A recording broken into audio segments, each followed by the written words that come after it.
Hello students, तो चलिए आज हम लोग शुरुआत करते हैं क्लास 9 के एक्सरसाइज 8.1 के क्वेश्चन नंबर 4 का, जो कि है ABCD is a rectangle in which diagonals AC bisect angle A as well as angle C। तो इस क्वेश्चन में हम लोगों को क्या बोला गया है कि ABCD जो है वो एक ऐसा रेक्टेंगल है जिसमें डायगोनल AC जो है वो एंगल A को भी बाइसेक्ट कर रहा है और एंगल C को भी बाइसेक्ट कर रहा है, और हम लोगों को प्रूव करके ये दिखाना है कि ABCD जो है वो एक एक्चुअली में स्क्वायर है। और दूसरा हम लोगों को ये प्रूव करना है कि डायगोनल BD जो होगा वो एंगल B और एंगल D दोनों को बाइसेक्ट करेगा। तो सबसे पहले इस क्वेश्चन को सॉल्व करने के लिए हम लोगों को क्या जान लेना चाहिए कि ABCD जो है स्क्वायर, अगर हम लोग प्रूफ करेंगे उसको तो स्क्वायर का प्रॉपर्टीज क्या होता है। तो स्क्वायर का क्या प्रॉपर्टीज होता है कि उसके सारे एंगल्स जो होते हैं वो 90 डिग्री के बराबर होते हैं और उसका जो सारा साइड्स होता है वो भी आपस में इक्वल होता है। तो सबसे पहले हम लोग तो फिगर से शुरुआत करेंगे, तो चलिए फिगर बना लेते हैं। तो क्योंकि हम लोग को इसमें स्क्वायर प्रूफ करना है तो हम लोग स्क्वायर का ही फिगर बनाएंगे।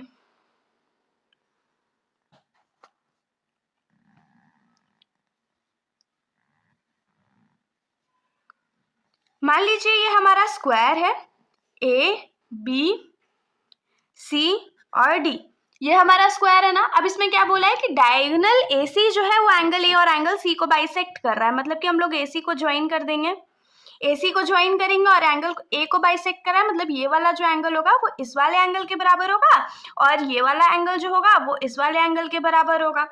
अगर हम लोगों को इसको थोड़ा सा और सिंप्लीफाई करना है तो हम लोग यहाँ पर ना एंगल की नेमिंग कर लेते हैं, जैसे एंगल 1, एंगल 2, एंगल 3 और एंगल 4। अगर आप लोग चाहो तो एंगल का एक्चुअल जो नेमिंग होता है वो भी कर सकते हो, वरना इस नेमिंग के यूज से भी हम लोग आराम से लिख सकते हैं। तो चलिए अब हम लोग गिवन से शुरुआत करते हैं। तो गिवन में हम लोगों को क्या है कि AC बाइसेक्ट्स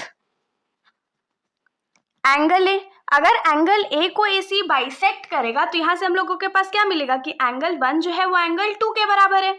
और फिर से हम लोगों को क्या गिवन है कि AC जो है वो एंगल C को भी तो बाइसेक्ट कर रहा है। तो अगर एंगल C को बाइसेक्ट कर रहा है मतलब कि एंगल 3 जो होगा वो एंगल 4 के बराबर होगा। ये हमारा गिवन इंफॉर्मेशन है। टू प्रूफ जो है हमारा, पहला प्रूफ क्या है कि ABCD इज अ स्क्वायर। और अगर ABCD स्क्वायर है तो इसके लिए हम लोगों को क्या प्रूफ करना पड़ेगा कि साइड AB जो है वो BC के बराबर है, BC CD के बराबर है और CD जो है वो AD या DA के बराबर है। ये हम लोगों को प्रूफ करना पड़ेगा। अब मेन टॉपिक पे आते हैं कि इसको अब हम लोग इस प्रूफ करेंगे कैसे।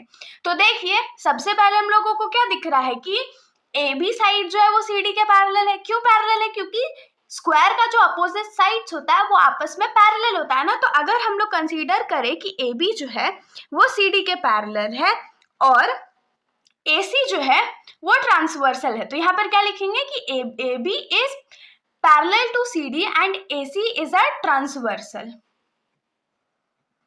तो यहां से हम लोग क्या लिख पाएंगे कि एंगल 1 जो होगा वो एंगल 4 के बराबर होगा ना। एंगल 1 जो होगा वो किसके बराबर होगा? एंगल 4 के बराबर होगा। क्यों एंगल 4 के बराबर होगा? तो अल्टरनेट इंटीरियर एंगल्स के कारण, क्योंकि ये दोनों जो थे वो अल्टरनेट इंटीरियर एंगल्स थे। एक चीज हम लोग यहाँ पर से और क्या लिख पाएंगे कि एंगल 2 जो होगा वो एंगल 3 के बराबर होगा। एंगल 2 एंगल 3 के बराबर क्यों होगा? क्योंकि ये भी तो अल्टरनेट इंटीरियर एंगल है ना। तो यहाँ पर क्या लिखेंगे कि एंगल 2 जो है वो एंगल 3 के बराबर है।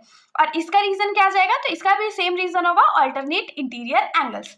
अब जो हमारा गिवन वैल्यूज था और जो अभी हमने निकाला है उस पर ध्यान दीजिए। इसमें हम लोगों को क्या गिवन था कि एंगल 1 जो है वो एंगल 2 के बराबर है, एंगल 3 जो है वो एंगल 4 के बराबर है। लेकिन अभी हमने क्या निकाला कि एंगल 4 जो है वो एंगल 1 के बराबर है, एंगल 2 जो है वो एंगल 3 के बराबर है। तो अगर हम लोग इसको 4 इक्वेशंस ले लेते हैं, इक्वेशन 1, इक्वेशन 2, इसको इक्वेशन नंबर 3 और इसको इक्वेशन नंबर 4, तो इन चारों इक्वेशन से हम लोग क्या लिख सकते हैं कि ये सारे एंगल्स जो है वो आपस में बराबर है। तो अब यहाँ पर क्या लिखेंगे कि फ्रॉम हियर या फ्रॉम इक्वेशन 1, 2, 3 एंड 4।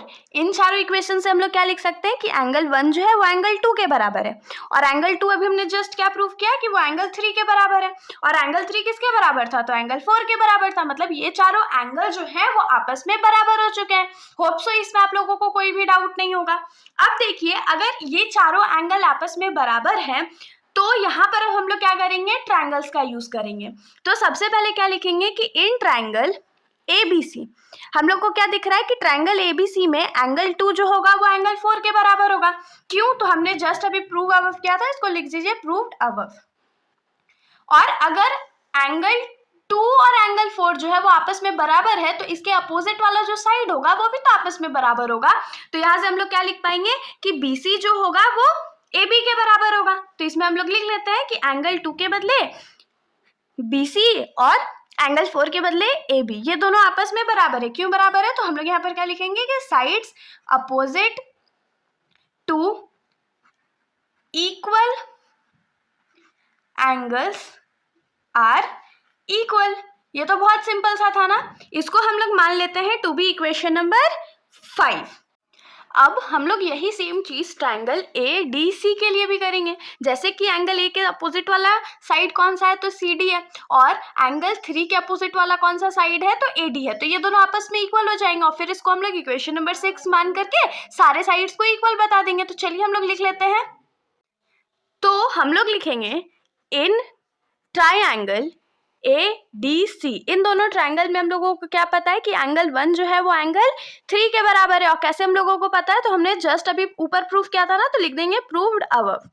इसके आगे क्या लिखेंगे, एंगल 1 के जस्ट अपोजिट वाला साइड कौन सा है, CD है, और एंगल 3 के जस्ट अपोजिट वाला साइड कौन सा है, तो AD है। और ये हम लोग कैसे लिखेंगे, तो इसका रीजन हो जाएगा sides opposite to equal angles are equal. और इसको हम लोग अज्यूम कर लेंगे टू बी इक्वेशन नंबर 6। अब इक्वेशन नंबर 5 और 6 पे ध्यान दीजिए। तो यहाँ से हम लोग क्या लिख सकते हैं कि चारों साइड्स जो है वो आपस में बराबर है। तो हम लोग लिखेंगे कि फ्रॉम इक्वेशन 5 एंड 6 हम लोगों को क्या पता है कि एंगल 1 एंगल 2 के बराबर है, एंगल 3 के भी बराबर है, और एंगल 4 के भी बराबर है।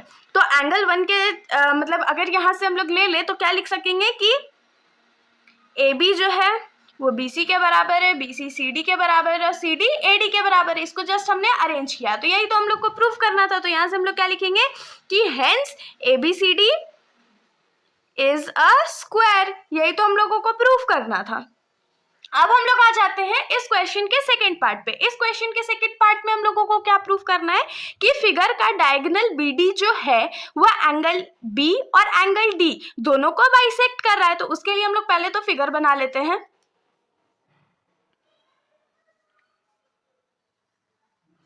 मान लीजिए ये हमारा स्क्वायर है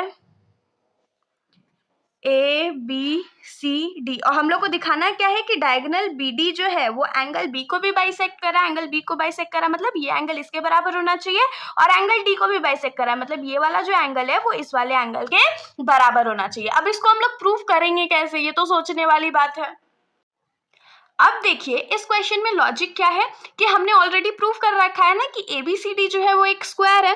तो यहाँ से हम लोग एक प्रॉपर्टी क्या जान सकते हैं कि ABCD अगर स्क्वायर है या कोई भी फिगर अगर स्क्वायर होता है तो उसका जो डायगोनल्स होता है वो एंगल्स को बाइसेक्ट करता है। तो यहाँ पर से हम लोग क्या लिखेंगे सेकेंड वाले प्रूफ में कि we have proved that ABCD is a square. ABCD square है, और यहां से हम लोग क्या लिख सकते हैं, देन द डायगोनल्स या diagonal BD bisects angle B as well as angle D। या हम लोग इसका एक मेथड और क्या लिख सकते हैं, हम लोग यहाँ पर लिख सकते हैं कि we know that diagonals of a square bisects its angles। तो bisect its angles, तो अगर ये एंगल्स को बाइसेक्ट करेगा तो BD है तो B से क्रॉस कर रहा है और D से क्रॉस करेगा। तो यहाँ से हम लोग क्या लिख पाएंगे कि BD bisects angle B and angle D. ये हो गया, यही तो हम लोग को प्रूफ करना था, तो इसमें आप खुशी खुशी लिख दीजिए प्रूफ अबव। तो इसके साथ हमारा ये जो सॉल्यूशन है यहीं पर खत्म हो जाता है। अगर आप लोगों को कोई भी डाउट हो तो आप लोग कमेंट सेक्शन में पूछ सकते हो, वरना अगर आप लोगों को वीडियो अच्छी लगी तो वीडियो को लाइक करिएगा और मेरे चैनल को बिना सब्सक्राइब करे कहीं मत जाइएगा। Thank you.